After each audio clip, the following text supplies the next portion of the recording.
But, you know, for me, relating it to my generally heterosexual identity, I want to be a good man for a woman, for my future girlfriend, for my future wife. I want to be a good father. I've always wanted to be a father. I never wanted to be a mother.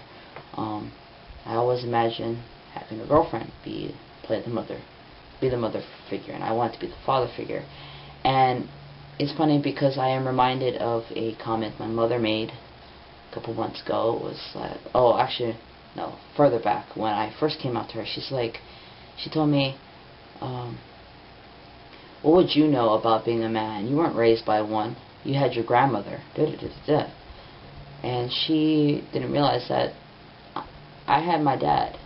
He was around, even though he might not have had the time to really pay attention to me, I suppose, or really, like, listen to what I had to say or why I do things the way I do or whatever.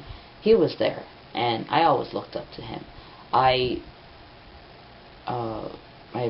father played in a band in high school. He sings. He plays the guitar, the piano.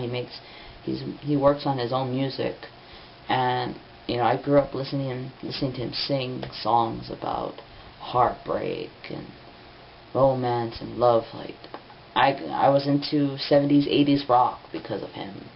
Toto, Three Dog Night, the Eagles, Chicago, Journey, all those groups, all those bands, those artists, Michael Bolton, because of him, because Elton John, because he would sing all that kind of stuff, and that's how I became a romantic. I got that from him.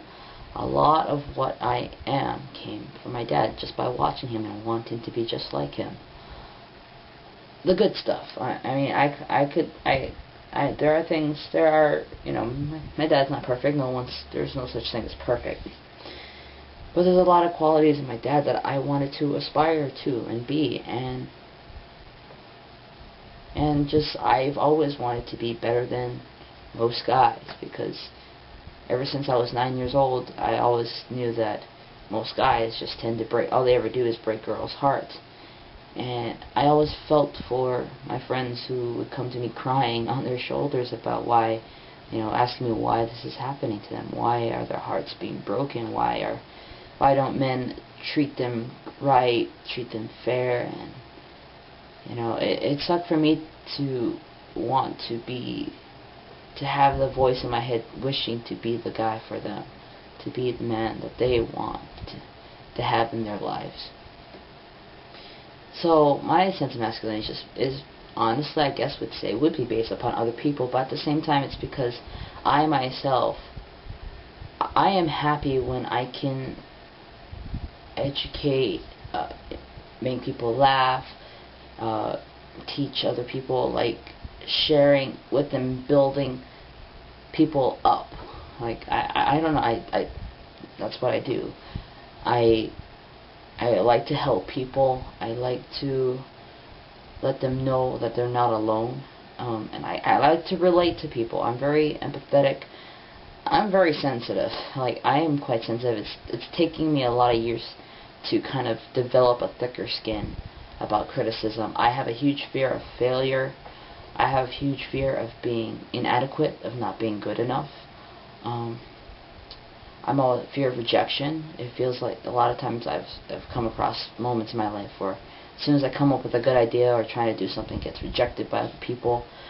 And it's another reason why I'm alone. Like, I tend to do things on my own because the only person who can reject me is me. And I can handle self-rejection. I can handle self-criticism a lot better than I can handle it from other people, which is why I used to self-depreciate and self-criticize myself a lot harsher than what other people would say, just to anticipate, so that way when other people comment, I won't get hurt by it. So it's this really negative psychosis of minds that I've had. And yes, masculinity is a hard topic to talk about, and femininity is a hard topic to talk about. I mean, I wanted to be the guy that can, you know, if a girl asks me, oh, which dress looks better, and she gives me 3 different shades of blue, navy blue, midnight blue, and royal blue, I can tell her the difference. I can see a difference. I can see the difference between salmon and pink. I can see the difference between red, burgundy, and mauve, or whatever. I'm a writer, but I have some artistic, like, I notice fashion. I'm not that into it, but I can see what looks, what matches a person's skin tone, what matches their body type. Like, I can see that just because I've been around women so much, and I can hear their self-conscious attitudes and thoughts about the stuff that I was learning, and taking all this information in for, hoping that my feedback will help them. And, it's awesome to be the guy that can say shit like that, to be the straight guy that can do that, because, gay men are really good about that kind of thing. And see, like that, like, I am so comfortable with myself that I can throw up the gay thing or whatever and not feel any more homo about it. And so, yeah, it's comfortable. I honestly, if, I have 2 gay friends on Facebook. Well, actually I have a bunch, but 2 of them from high school. One of them is a really close friend of mine since high school. And, I find that for gay guys to compliment me, I take that as a huge compliment, because gay guys by nature are attracted to men. And so for them to compliment me, like, as if like they were hitting on me almost, means that they see my maleness, my masculinity, my manliness, and they find that cool. So I actually appreciate it when gay men hit on me. It's when straight guys hit on me that I turn around and I just like, are you sure you're straight?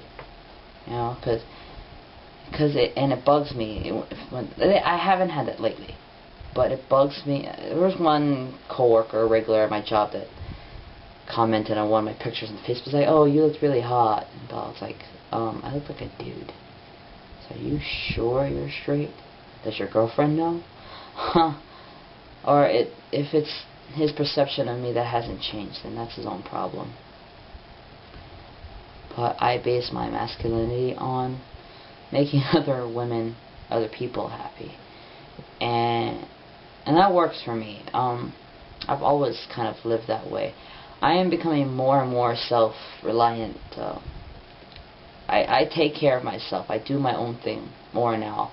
I am less worried about what other people say or think about me now, and that's a good thing. It's just that my whole aim in life was to find me a good woman and be a good man for her.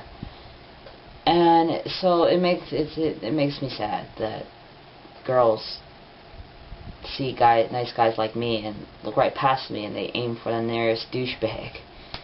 What's up with that? I don't know, but that's my thoughts on it for now. Take care, and I will catch you all later. See ya.